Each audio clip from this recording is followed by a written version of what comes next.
Avvalambor assalomu alaykum.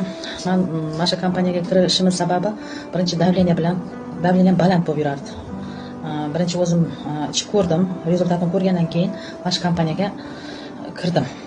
170-180 bo'lib ketyapti oxir paytda. Shularni ichib 3 kun 4 kun deganda rezultatini ko'rdim. Mana 6 oydan beri davleniyadan umuman davleniyam yo'q, hozir chiqmaydi. Keyin ikkinchi rezultatim mana shu miyoma meni bezovta qilardi. O'sish jarayoni ketyapti. Shu bir oy 3 mahaldan ichdim. 4 millimetrga kamayibdi. Tekshirtirsam bir oydan keyin. Bir oy bosib ichdim. Hali ham davom ettiraman. Lekin borib tekshirtirganda o'zida 4 millimetrga kam ko'rsatdi. Shu rezultatim menda. Shu kompaniyaga rahmatim juda katta. Shu bo'yicha endi hozir kunda ishlamayman shu kompaniyada. Rezultatlar ko'rgandan keyin ishlashga qaror qildim. Rahmat shu Dandelion kompaniyasiga.